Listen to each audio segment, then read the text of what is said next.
여러분, 술집 매출 반토막. 사실 술집 하시는 분들 다 죽을 맛이라고 이야기합니다.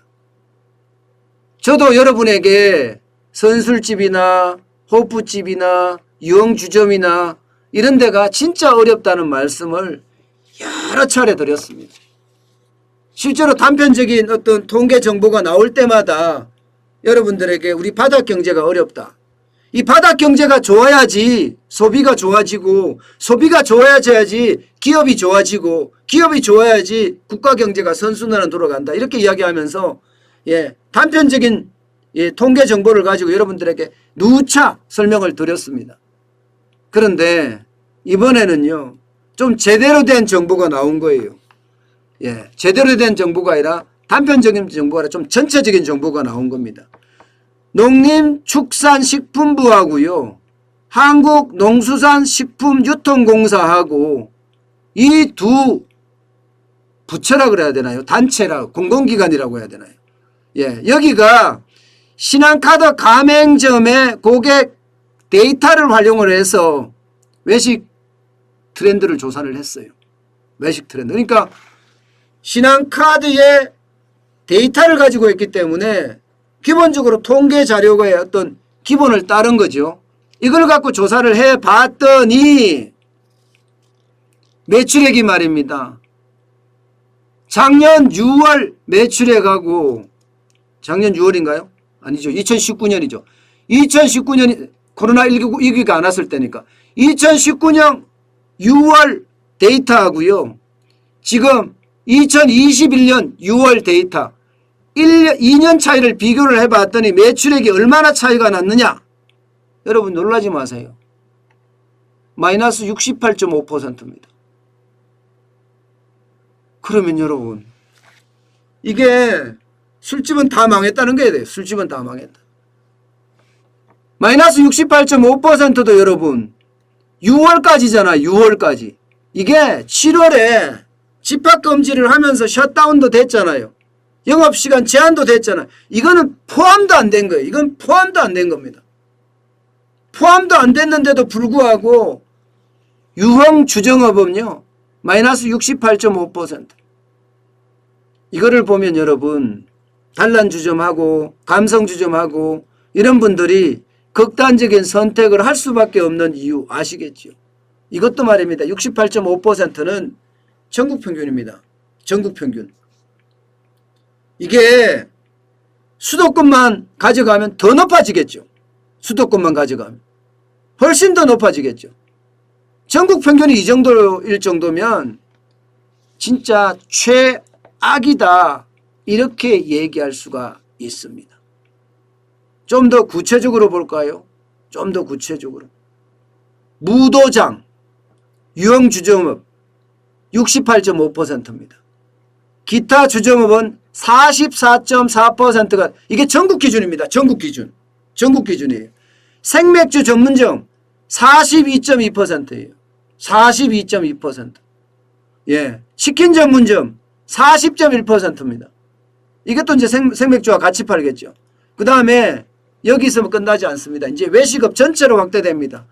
기타 외국식 음식점 39.5% 떨어졌죠. 한식도 이게 육류요리 전문점이니까 고깃집이에요.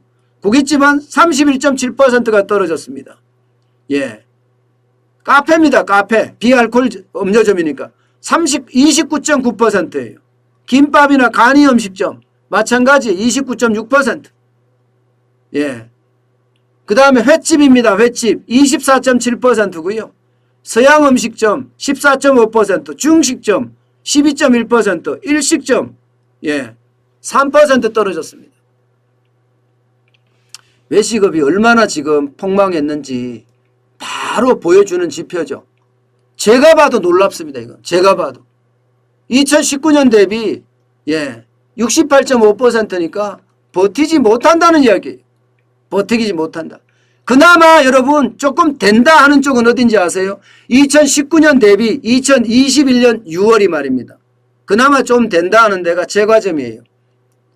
커피 전문점이고요.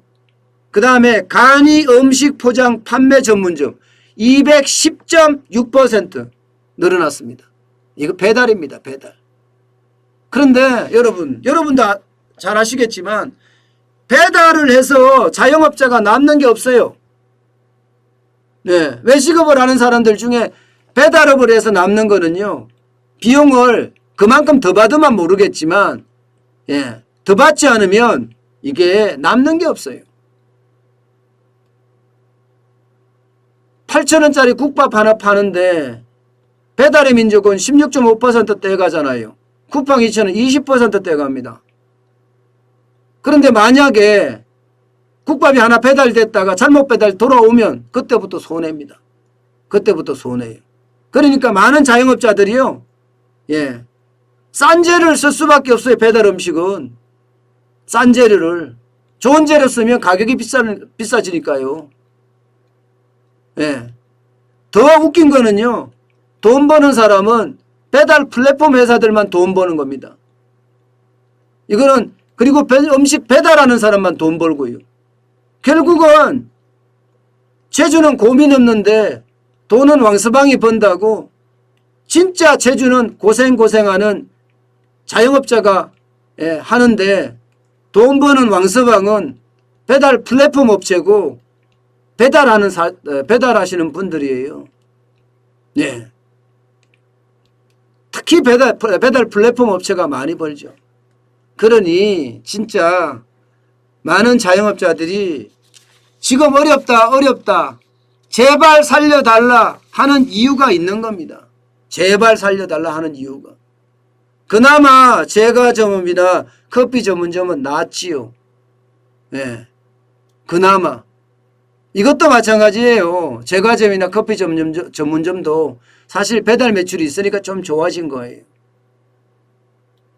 근데 문제는요, 지금 거리두기 4단계가 7월부터 됐잖아요. 7월부터는 더 힘들어진다는 거예요. 더 힘들어진다. 여러분 보세요. 맥주집 텅텅 비었습니다. 완전히 죽을 맛이라고 이야기할 만큼 텅텅 비었어요. 맥주집이라는 게 뭐 솔직히 저녁에 가잖아요. 저녁에. 요즘 같으면 어둑해지면 맥주집 가서 한 잔 먹고 한 잔 더 해? 이러면 또 옮겨서 가고 이러잖아. 노래방을 가거나 이러잖아요. 근데 요즘 그런 문화 없어졌잖아요. 그러니 자영업자들 모두가, 예, 죽는다는 소리를 할 수밖에 없는 겁니다. 제가, 예, 떠문 작은 통계로 계속 말씀드렸지만 이번에 완전히 제대로 된 통계가 나온 걸 보니까 확인할 수가 있죠. 확인할 수가. 예. 술집은 술집대로, 음식점은 음식점대로, 예, 다 힘들어진다는 것 말입니다. 오죽했으면 68.5%가 빠졌다, 이런 얘기가 나올까요? 여러분, 아직 우리는요, 위기의 와중입니다. 이 위기를 어떻게 극복할지 많은 사람들이 일심동체 노력해야 됩니다. 그러려고 하면요, 정부가 좀 제대로 된 정책을 펴야 돼요. 돈 뿌리는 정책이 아니라 성장성 있는 정책을 펴야 합니다. 돈 뿌리는 정책이 계속되면 계속될수록, 예, 지금 우리 경제는 저는 더 망가질 수 있다고 생각을 합니다. 그만큼 물가는 많이 올라갈 거고요. 물가가 올라가면 올라가는 만큼 팔리면 좋겠는데 소비가 그만큼 줄 수밖에 없잖아요. 소비가 줄면 줄수록 기업의 성장은 멈춰지고요. 기업의 성장이 멈춰지면 국가 경제의 어떤 침체까지도 눈에 보이는 겁니다. 그런 악순환이 계속되고 있기 때문이에요.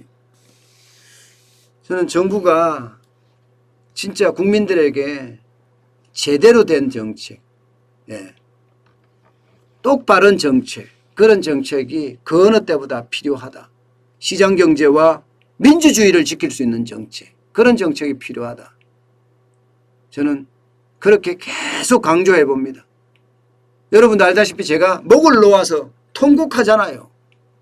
그런데도 우리 경제는요, 시장경제가 무시되고 자유민주주의가 훼손되는 그런 일들이 비일비재하게 벌어진다는 사실이 우리를 구슬프게 합니다. 제발 시장경제가 더 살아나고 진짜 자유민주주의가 우리나라에 뿌리 내릴 수 있도록 많은 사람들이 노력해야 될 것 같습니다.